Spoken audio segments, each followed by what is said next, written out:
On the military side, a couple of things that are still true and will be true whether the Iranians comply with the rest of the deal or not. Number one, their nuclear program has been completely destroyed. Their capacity for enrichment, the facilities at which they were using to develop enrichment and develop a potential nuclear weapon, those facilities are still destroyed. Their conventional military is still destroyed. Their capacity to threaten their neighbors is still largely gone, and now we see whether they are willing to comply with the next step of the president's peace plan. As you all know, the part of the peace plan, the part of this MOU that I think have been most misrepresented by certain parts of the media is the idea that the Iranians get all these benefits. You will hear things about $300 billion or $24 billion or this or that number of money or amount of money, and the simple fact is that the only way the Iranians get any of those resources, not a single penny, by the way, from the United States of America under any circumstances, but the only way that they would ever get any benefit of the bargain is if they comply fully and change their behavior. And so you really have a win-win situation for the United States of America. If the Iranians don't change their behavior, their military and their nuclear program is still destroyed. If they do change their behavior, then they are going to have a transformative relationship with the Middle East, and the Middle East will have a transformative relationship with the people of Iran. That's a win for the American people and for the President of the United States, regardless of which option the Iranians ultimately choose. We obviously want them to choose the right option. The interesting thing about their system, and I think it's important for the American people to appreciate this point in particular, is that there are real divisions within their country about how exactly to proceed. And what we've seen over the last couple of months is that the pragmatists within the Iranian system, the people who really do want to transform their relationship with the Middle East and with the world, those people are winning the argument. The United States wants those people to win the argument. The United States wants to have a better relationship, but in order for that to happen, the Iranians have to perform. And if they don't perform, as we've said before, they don't get any of the benefits of the bargain. So what I'd ask all of you is just to report honestly that the United States isn't giving up a cent of money to Iran, and even the economic benefits, the sanctions relief and so forth that comes along with this bargain only happens if the Iranians perform. So with that, I want to say thanks to all of you. It's good to be with you this morning, and I'll kick it over to questions. Let's start right over here to the right. Thank you, Mr. Vice President. I wanted to ask a follow-up on something you just mentioned. You talked about the possibility of the current Iranian leadership fundamentally changing their behavior. Do you think that the current Iranian leadership recognizes the leverage that the U.S. holds over itself economically and militarily enough to actually go forth with fundamentally changing their behavior over the long term and going about things differently? So I certainly think they recognize the leverage that the United States has over them. We've seen that in a number of our conversations. We've seen that just in their behavior over the last couple of days. They certainly recognize that the United States has great leverage. Will that ultimately lead to a change in behavior? I don't know. I've seen skeptics of the deal. People say the Iranians will never change their behavior. Well, maybe that's true, and if so, they don't get any of the benefits of the bargain. But isn't it worth trying? Isn't it worth seeing whether this incredibly weakened position that the President of the United States has put the Iranians under, whether that motivates them to change their behavior, not just vis-a-vis the West, but vis-a-vis the Middle East? And one of the interesting things about this is, the technical details of this we can, of course, get into. There are going to be any number of opinions about the negotiation, about where it's ultimately going to go. But I tend to think that you should trust the people who know the Iranians the best and who have the most to lose. What are the Gulf Arab states saying about this deal? What are they saying about this deal compared to the JCPOA in 2015? This is the Obama nuclear deal. Well, back then, they hated that deal. They felt like it empowered the Iranians to be bad actors across the region, and of course that's exactly what happened. They were right about that. What are they saying about the president's peace deal? They're saying this is an amazingly transformative thing for the region because either way, we and the broader region win.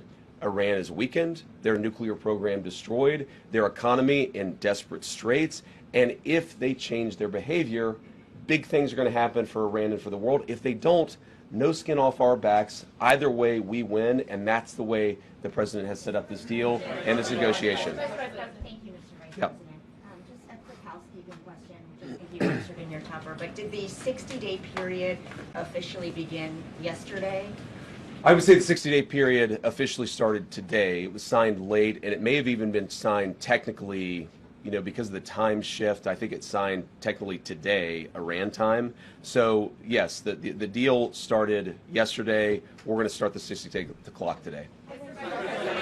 Go ahead. Can you help us understand President Trump's shift on his stance for Iran's ballistic missile program? Initially, it was a key objective to dismantle it. Yesterday, he said it would only be fair if they had some, if the countries around Iran also had some. So when and why did that change? And will the final agreement have any restrictions on these missiles? So we destroyed a substantial number of their ballistic missiles and their ballistic missile launchers themselves. It's not just the bullets, but it's the actual gun. And that's what we were extremely effective at in destroying during the last 3 months of the campaign. All the president said yesterday is that, of course, countries don't give up the right of self-defense. Israel doesn't give up the right of self-defense if Hezbollah fires rockets or drones at Israel. The Iranians don't give up the right of self-defense in their country, but we do expect that as part of the final deal, they are not going to be able to build the kind of missiles that can broadly threaten the entire world. And that's what the President of the United States said yesterday. And look, I mean, it's very simple. You can't tell a country, whether Israel or Iran, they're not allowed to have any self-defense. That's not what the president has asked. That's not what the president has requested. But as part of the final deal, what we want to see is Iran not funding regional instability, funding regional terrorism, and of course trying to rebuild their nuclear weapons program. That's the main thing. The nuclear weapons program is destroyed. It is gone. If the Iranians decided tomorrow to build a nuclear weapon, they simply don't have the capacity in order to do that. What we're trying to ensure is they don't rebuild that capacity, not just a year from now, 2 years from now, but many, many years from now, so that our children never have to worry about a state sponsor of terrorism having a nuclear weapon. Thank you, Mr. Vice President. You were just saying that you're hoping this deal would prevent Iran in the future from getting a nuclear weapon. But from what's been put out there of the MOU, I'm curious, how does the MOU reflect that in the future Iran will not, in fact, get a nuclear weapon? What's stopping them from down the road, to your point, rebuilding and restarting from where we were pre the war? Well, number one, they would have to get a lot of money in order to rebuild their nuclear program. You're talking about billions and billions of nuclear infrastructure that the United States destroyed. In order for them to rebuild that program, they would have to get a lot of money. And we have them in an economic chokehold right now that we're not going to release until they fundamentally change their behavior. What would that look like? That would mean a real inspections regime. That would mean a real enforcement regime. As the MOU contemplates, that would mean the destruction of their enriched stockpile. All of these things are the sorts of steps you're going to take if you're serious about ending your nuclear weapons program. And that, again, is why I go back to this fundamental trade that's built into the deal. They need money to do anything. Their economy is in absolute dire straits. But in order for them to get any integration into the world economy, they're going to have to show us and verify for us that they are changing their behavior. And that's why the deal is set up in the way that it is. Go ahead. President Trump said yesterday that he was going to blame you if the talks with Iran go sideways. Are you worried that he's going to make you the fall guy? No, not at all. I mean, I think the president was joking, but as he often does. But no, I think, look, the entire team has worked very well on this, and we've got this thing to a very good place for the American people. Now, I have seen some progressive criticisms of me personally saying, what experience does the Vice President of the United States have with hostile, high-stakes negotiations? And I would point those progressive critics to the fact that just 2 days ago I spent over an hour on The View. So I actually have great experience in very hostile negotiations, and I've used that. I mean, look, Joy Behar is way tougher than the Iranians, and she and I are best friends now. So we're going to get to a good place here. We're going to get to a good place. We're already at a good place. It's just a question of whether we can really get the icing on the top of fundamentally transforming Iran's relationship with the world. Go ahead. Thank you. A couple of just timing questions. How soon, as the MOU lays out, can Iran start selling any of its oil that has sort of been impounded, right, with the blockade? And two, can you sort of explain the Lebanon component to the MOU and how that front works and the enforceability of it? Yeah, so the Lebanon component, this is about regional peace, right? This is about regional peace. And what that means is we expect Hezbollah is not going to be firing rockets and firing drones at the Israelis. And we also expect that the Israelis are not going to be going wild in Lebanon, right? Both sides have to honor their end of the deal. Now, as you guys know, sometimes these ceasefires are a little messy. The President of the United States said this a couple of weeks ago, that a ceasefire in that region of the world just means they're shooting a little bit less at each other than they were before.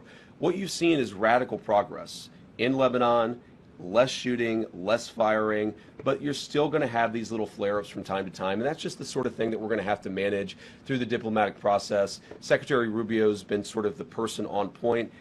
It's actually worked out extraordinarily well because we do have substantially less shooting, but it's going to be something we have to manage. And eventually what we want to see is the Lebanese government, the elected representatives of the people of Lebanon, who are able to police southern Lebanon so that Hezbollah has not taken over the country, the Israelis are not threatened, and then consequently the Israelis are not attacking southern Lebanon or Beirut either. That's the plan there. You asked about the Iranian oil. Look, one of the interesting things that you've seen is that the Iranians have been completely unable to sell oil, not because of sanctions, but because of the blockade. Fundamentally, the thing that we have done here, the original, what we give, what they give, is that we said we're going to lift the blockade, we're going to allow you to sell some of your oil, and they're going to open the Strait of Hormuz. We see that process starting to work already. It's going to take a little time before it picks up fully, but that's where we are today.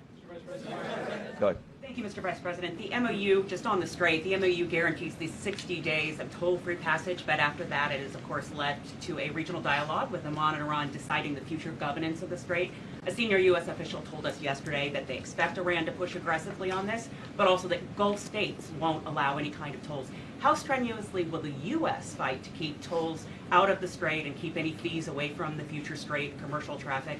And are you going to leave it to the Gulf states to kind of fight this battle? Well, first of all, we believe international waterways should be free of tolls, and that's been our position. That's what you see, of course, in the 60 days of the MOU. And when you say it leaves it open, it doesn't really leave it open, except in the sense that, of course, the final negotiation is going to set the terms of what comes afterwards, right? You said, I think that it's the Omanis and the Iranians, but it's actually the MOU contemplates that the Omanis, the Iranians, and the Gulf Coast Coalition together will figure out a proper security framework for the Straits in the future. And what I mean by that is that we don't ever want this to happen again. Right? That's not about tolling. That's about ensuring that the Straits are never used as a choke point for the global economy ever again. It's frankly not what the Iranians want. It's not what the Omanis want. It's not what the GCC wants either. So what we're going to do, of course, working with our allies in the region, is to ensure that that is reflected in the final deal. And if that's not reflected in the final deal, there's not going to be a final deal. And that is, I keep coming back to this fundamental structural point of this negotiation, which is that we have all the cards. If the Iranians want the benefits of the bargain, they have to give us the things that are necessary to get those benefits. Go ahead. Thank you, Mr. Vice President. We'll do both. Okay. Both you guys. There's one in the white and then one in, orange, I think. What about the pink? I'm sorry? Okay. Maybe I'm colorblind. It looks more orange to me. I don't want to have a debate about that. Orange, pinkish. You go first, and then in front of you can go second. Me first. Thank you, Mr. Vice President.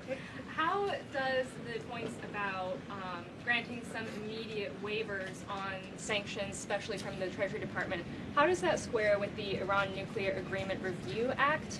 And are you planning on briefing Congress on this portion? Yeah, so I talked to James Braid, our head of OLA. We do plan to brief Congress very soon. I believe that they got the formal copy of the signed document this morning, and if not, they're going to get it at some point later today. We are planning a briefing. I believe right now the House is out of session, the Senate is in session, though maybe I've reversed that.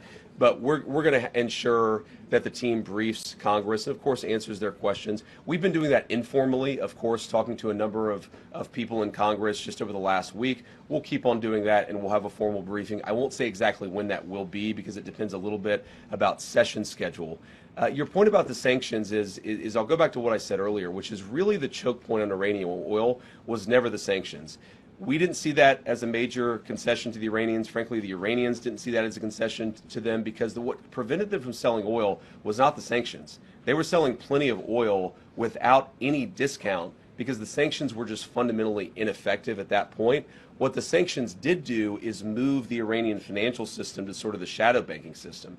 So by lifting the blockade, that's the significant thing that has changed. And by lifting the sanctions, we're actually going to be able to see a little bit where their financial system actually sends money and receives money. That's a real benefit to the American people, and that's really the only thing that has changed by the change in sanctions. Does that require Congress? from Oh, the... sorry, I forgot that part of the question. No, we don't think so. We actually have an opinion from OLC we feel quite confident about that, Congress does, there are certain things that require congressional approval. There are certain things that don't require congressional approval. We feel quite confident that we can temporarily lift those sanctions without going to Congress and seeking their approval on that. Apparently, there's been reports coming out of Israel that Iran is already funneling oil money to Hezbollah even before this particular MOU was signed. And how exactly is the U.S.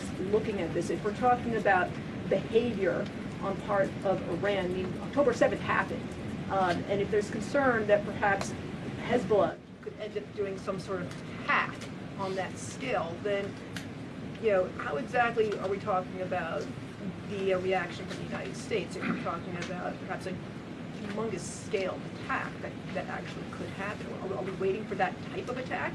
I mean, what exactly is a scale here?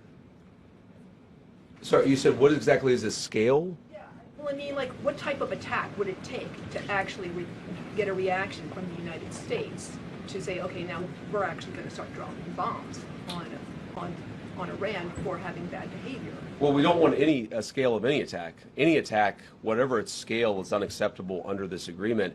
Now, you asked the question saying that oil money was flowing to Hezbollah before the MOU was signed, and it's one of the reasons why we are actually engaged in this process is to ensure that no money is flowing to Hezbollah. So it's interesting where people will say that the MOU is bad because the MOU produces consequences that were actually happening well before the MOU was signed. That's not a reflection on the MOU. That's a reflection of why we need the MOU to ensure that we have the regional peace and stability that we need. Now, what I would say to some of the critics of the deal that I've heard that will say, well, Iran's going to get all this benefit. I'll repeat what I've said, and I'm probably going to have to repeat it a number of times, is what is the benefit that the Iranians get that they didn't have before? And the answer is nothing.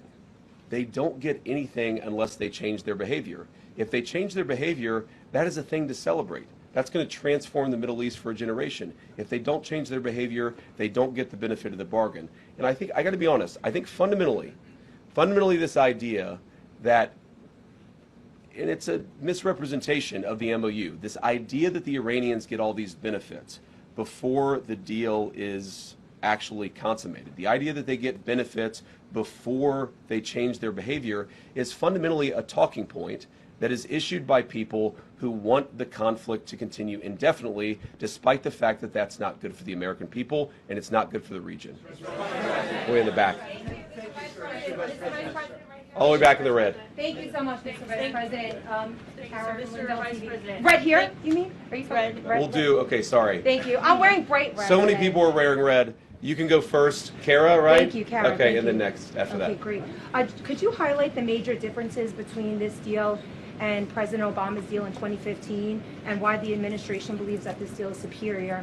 And second, Sure. Mr. Vice President, President Trump has been vocal lately about his disapproval for Bibi Netanyahu's attacks on Lebanon. Has the administration spoken to Bibi Netanyahu directly about the president's concerns recently, and what is the feedback from Israel? Yeah, so we speak to Bibi or speak to somebody in the Israeli government, just as we speak to the Gulf Coast Coalition, our regional partners, pretty much every day, at least at some high level of our government. Look, the president's been very clear. He does not withdraw from Israel. No one could withdraw from another country the right of self-defense. Israel has the right to defend itself. But fundamentally, the Israelis, just like everybody else, have to respect this peace process that is fundamentally good for them and good for the entire region.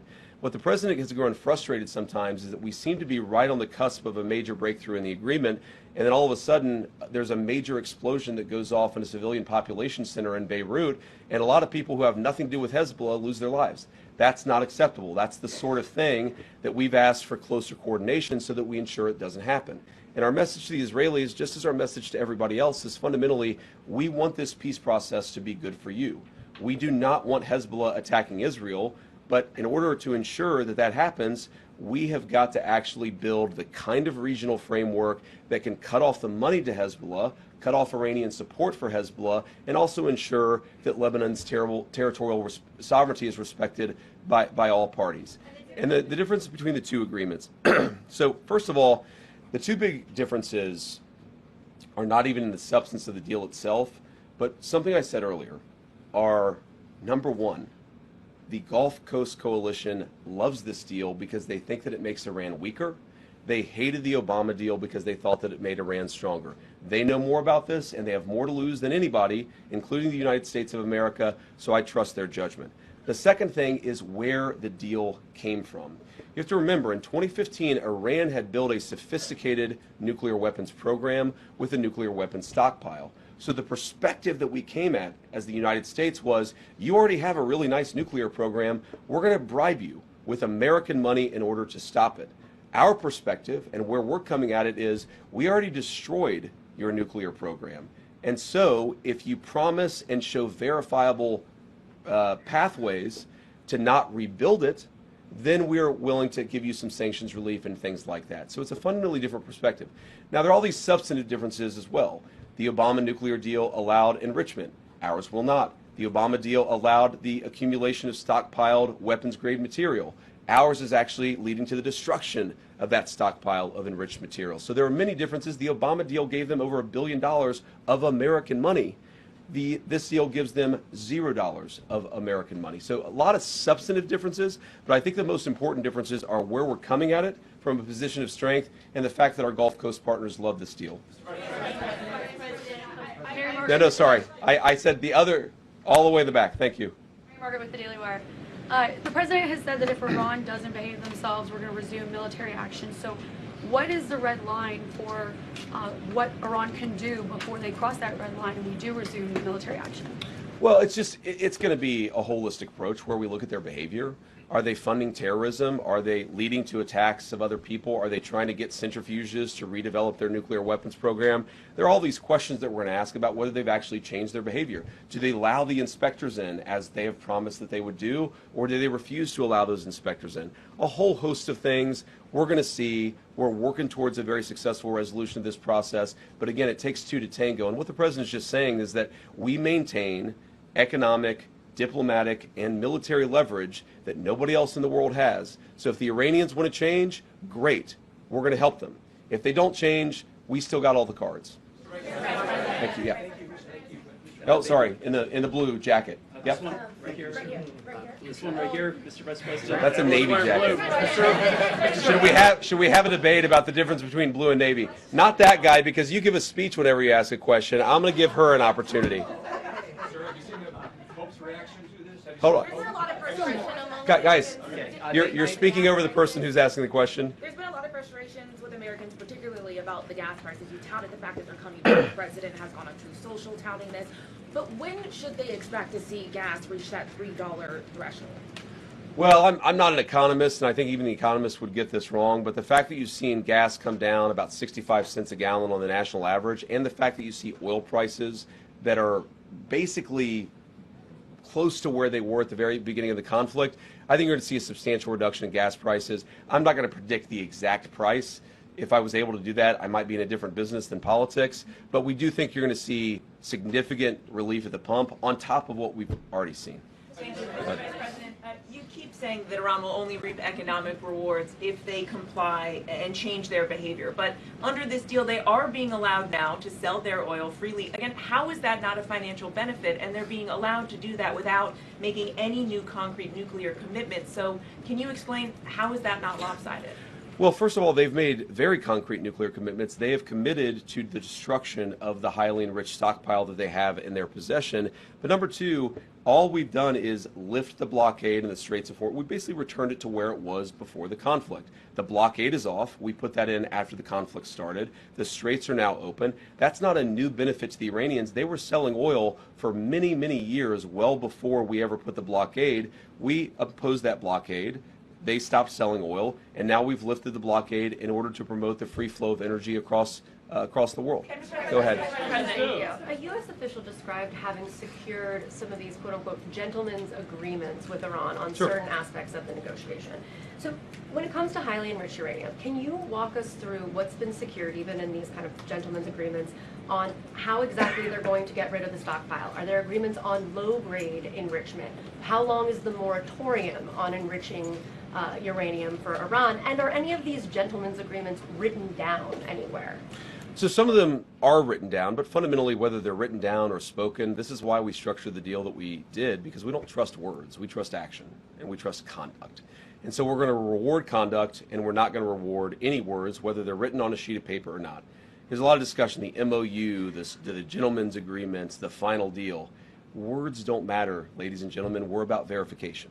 And so what we're going to do is to say, if they do the things that they have promised to do, they have promised not to enrich. They have promised that they would allow inspectors in to destroy that highly enriched stockpile, and then, of course, it's not usable anymore. You take it somewhere else. They promised a number of things, and that's why the deal contemplates a number of benefits if they do those things. But it doesn't do anything if they don't actually meet those promises. Go ahead. Follow up on that, sir. Go ahead. If they don't follow through with their commitment, will the U.S. go back to imposing sanctions and the blockade? Or does Iran get to keep some of the concessions that it has already secured? Well, first of all, the sanctions are still on with the exception of the oil sanctions, which I talked about were no longer effective. The purpose of the oil sanctions is to drive down how much Iran is charging for a price for a barrel of oil. Those sanctions had stopped being effective. The blockade is what's effective. And again, that's the thing that has changed in accordance with them opening the Strait of Hormuz. No sanctions will come off unless they perform the benefit of the bargain, and every sanction will come back on.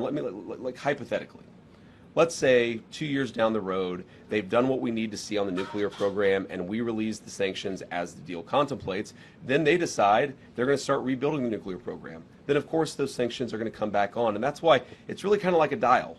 As they dial up their good behavior, we can dial up the economic relief. If they dial down their good behavior, we can turn it off. It's the good thing about having the leverage, and it's a good thing about being the United States of America, where we just fundamentally have so much influence in the world financial system. Go ahead. Thank you, Mr. Vice President. Thank you, Mr. Vice President. Leader Thune said it's unrealistic to get the Save America Act passed by attaching it to FISA, which is what the President's looking for. Do you believe this is possible? Well, why don't we try? Why don't we try and at least force people to vote against it? One of the things that sometimes frustrates me about the legislative process is that people will go into it saying, this isn't possible, therefore we're not even going to try. Well, let's actually see. Let's try it. And if it's not possible, then let the people put their name on it. This is also good for the American people. How many American senators know that the American people love the Save America Act because they believe in voter ID? But how many of those same senators don't want to vote for it because they know that the radical elements within their own party would punish them for it? Let people go on the record and actually answer to the American people, which is why I think we should do exactly as the President said. Rob.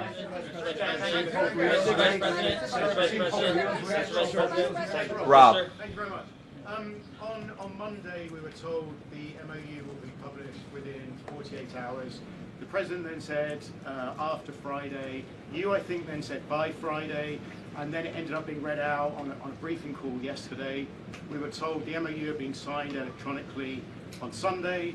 There was an Axios report that it hadn't been. There's going to be a signing ceremony on Friday, and then it's signed at Versailles last night. Is what's going on behind the scenes as chaotic as your public messaging?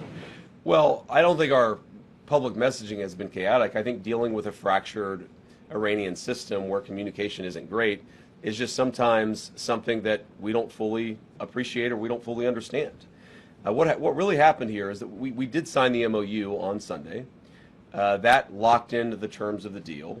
What the Iranians came to us and said is, we'd like not to release the text until Friday. I didn't really understand that. I wanted to get the text out immediately. But in order to be accommodating to them, we said, sure, okay, we'll wait until Friday. And then what happened over Monday, Tuesday, the President was in G7, maybe foreign leaders were talking to the Iranians and encouraging them to do that. We were definitely saying to them, we understand your desire not to have the text out until Friday, but we live in a democratic system. The American people want to see the text of this deal. We would certainly like to get it out as soon as possible. And so they came up with having their president sign it, our president sign it, and then just releasing the text as a signed document immediately at that point. I do wonder, Rob, this is pure conjecture, I'm just guessing at this. I wonder if part of it is that they wanted to have a Persian translation a Farsi translation that they felt good about. And then, of course, once they translate it into Farsi, our State Department has to confirm that the Farsi translation matches the meaning of the English. I think that is part of what was going on here. But the text is out there now. We said that we would be transparent about it. But the reason why it went back and forth a little bit about when exactly the text would be released is just we were trying to show good faith to the Iranians who, for reasons I have no idea, cared a lot about how the text itself was rolled out. Blue tie there. Thank you very much. Thank you very much, Mr. Vice President.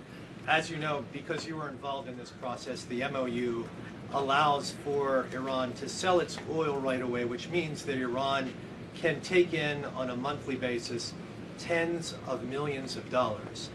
Iran's economy was in tatters. How is this not essentially giving a lifeline to Iran economically? And what's to prevent Iran from using all of that money, all of those millions of dollars, to prop up its proxies in the region? Well, the number one thing is that we actually see where the money moves now because of what we've done with the financial sanctions. We actually know where the money is going to move. And so we have great confidence that we're going to be able to see if they try to fund terrorist organizations, we're going to be able to see that. But you said that millions of dollars is a lifeline. Right now, the Iranian nation is a nation of 94 million people. Their economy is in a free fall. They have sky-high inflation, and fundamentally, about $1 trillion of damage to their industrial base was caused over the last 3 months. The idea that selling a few $1 million worth of or a few $1 million worth of oil is going to fundamentally transform the Iranian economy, that's just not true. We thought that it would be good in order to lift the blockade and open the Straits of Hormuz to allow the free flow of energy. We felt that it was reasonable that if we're going to allow everybody else to sell their energy during this period of negotiation, we would allow everyone to sell their energy. That's all we're doing. We can slap everything right back on if the Iranians don't make the deal that we expect. Yeah. Either one. Either one. Yeah, no, yeah. Guys, how about both of you? Go ahead. Mr. Vice President, so President Trump said we'll finish one, talking about Iran, and he said then Cuba is next. Is Cuba next? And also on Colombia, Mr. Vice President, he has mentioned Colombia 3 times this week. Why is it so important, the election day in Colombia, for President Trump? You guys have to ask Marco about Cuba. That's not... Look, our view, go ahead in a second, but let me just actually answer this guy's question. Fundamentally in Cuba, it is a system that hasn't worked. They can't make any money. Their economy is frankly probably in worse shape than the Iranian economy. It's 90 miles from our shore, so every time that there's a crisis, you end up having desperate refugees or desperate, people who can't feed their families trying to flood into our country. We want the people of Cuba to be happy and successful. We're actually talking to the Cuban government right now about how they could change their ways to change that. We're going to see what they do, and obviously, if they do one thing, we're going to do something. If they make smart decisions, we're going to have a much better relationship with that island. Go ahead. Mr. Vice President. Mr. Vice President, thank you so much. I know that you are still not sure if you are going to run for president in 2028, but if you do not, is there anyone in particular that you would want to see run? What's your name? Stephen Kapuska. Sorry. I want Stephen Kapuska to run for president in 2028. Go ahead. Go ahead. Thank you, Vice President Vance. I've got 2 questions. Could you describe the status of your Switzerland trip? Are you definitely still going? What are your plans? And also, if we could drill down on frozen funds. There's been a lot of focus on oil sanctions, but on frozen funds, what's your understanding of how much money is frozen? How much of that is in the U.S.? And a senior administration official briefed some of us reporters earlier this week that there might be small antes, is what he said, like small releases of money to build trust with the Iranians early on. Could you describe that whole situation? So on the frozen funds, the amount of money, I honestly don't know. I've heard numbers north of $100 billion. I've actually heard numbers north of $200 billion. Most of it is not in United States accounts. Most of it's either in the Gulf or in Europe or somewhere else. But I don't know the exact amount of money. It's a lot. It's one of the reasons why we've had such a successful chokehold on the Iranian economy, though by not even close to the main reason. We're not releasing a single dollar of that money until the Iranians perform. And there are a number of ways they could perform. For example, Let's say they actually take meaningful steps, and this could happen very quickly, to destroy that stockpile of enriched material, then we're going to have a conversation about it. But they have to perform. I've seen some reports, I don't know where this came from, that the Qataris had released billions of dollars in Iranian assets. That's just not true. It would be impossible for the Qataris to do that without our buy-in, and certainly without us seeing it. So a lot of this reporting is just fundamentally wrong. They don't get a dollar of unfrozen assets, their money, not our money, but they don't get a dollar of unfrozen assets until they actually perform under the deal. You asked about Switzerland. Our plan is to go to Switzerland. I don't know exactly when. The way that we're setting up this technical negotiation is that obviously you're going to have the political leadership involved. Excuse me. We're going to have people on the ground actually driving the technical talks, the nuclear talks. How do you destroy this highly enriched uranium? All that stuff. That you really just have to get into the nitty-gritty on. So, I plan to go to Switzerland. Exactly when, we think these technical negotiations are going to start sometime this weekend. That's still the plan, but that could change because it's not an easy country, Iran, to get out of, and so we're trying to figure out exactly when that's going to happen. I suspect this weekend, but I'm not sure. I may. It just depends on exactly when the Iranians can get there. We're trying to figure that out as we speak. But again, I suspect it will happen this weekend. We're going to find out exactly whenever the coming days. Go ahead, babe. Well, thank you so much, Mr. Vice President. Just two questions for you. To follow up on an earlier question, Secretary Rubio said in March that the goal of this war was to, quote, to eliminate the threat of Iran's short-range ballistic missiles. You just said earlier that the military program is destroyed. U.S. intelligence estimates that Iran still retains roughly 70% of its pre-war ballistic and cruise missile stockpile. So when did the administration decide to abandon that part of the original mission? And then just second as well, moving forward, are you leading the U.S. team moving forward in terms of the negotiations? How involved will you be? Yeah, so I'm certainly planning to lead the U.S. negotiating team. But on the first question, you talked about an intelligence report that was anonymously leaked to a reporter, that was not with context, and that frankly is not accurate. What has changed about the Iranian ballistics missile program is it matters much less the number of missiles they have, the number of bullets. What matters much more is the number of launchers they have, and importantly, the teams on the ground that have the capacity to launch those missiles. Their ability to launch missiles has been substantially degraded. Is it zero? No, but it's substantially degraded, and in that sense, we haven't abandoned the mission. We've accomplished that particular part of the mission. If you look at the Gulf Arab allies, and obviously the Israelis who faced a lot, the two of them together faced a brunt of these missile attacks, each of them feels substantially safer today from the Iranian missile threat than they did before. Obviously, that is something that we would like to continue. All the president said yesterday is that you can't expect any country to give up its right of self-defense. You have to have parity, and that's what the president of the United States was talking about. Go ahead. No, guys. Yeah. Leo's reaction to the MOU, the Memorandum of Understanding. I haven't. What did he say? All right, okay. I'll give you the short MOU, version. Sir. Yeah, sorry. Okay. He said. Go ahead. After you. I'll give you the short version. All right. He says he welcomes the agreement between the U.S. and Iran. He says it hopes it will help strengthen mutual trust, security, and stability in the Middle East. And he also hopes that it's truly a solution to the war and that the war is really over. What do you say to the Pope, sir? My response to that is, praise Jesus. I'm glad that the Pope has positive things to say about our MOU. I think that the Pope is fundamentally accurate, and it's going to be good for the entire world, but we got to keep working at it to make sure that the Iranians honor the commitments that they've made. And then, yes, you in front. Go ahead.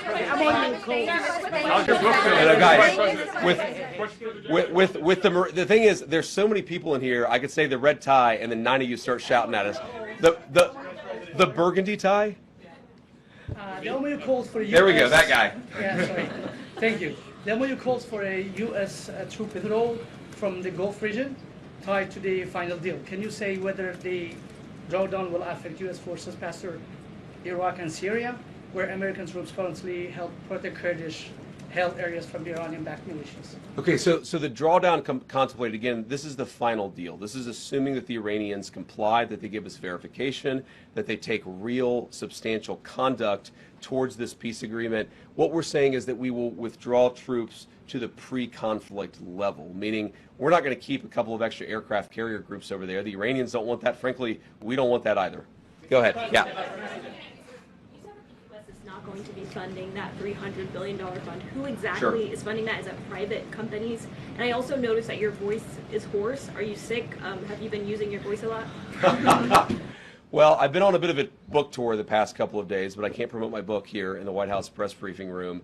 I had a cold about a week ago. That and talking a lot about this deal and talking a lot about the book, I'm definitely a little bit hoarse.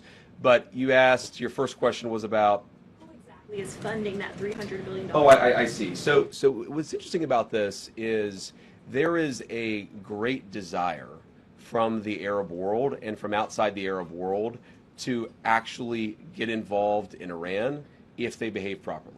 So, for example, let's say the United Arab Emirates, who've been a great ally over the last, not just few months, but over the last many years, let's say that they would like to invest in building a power plant.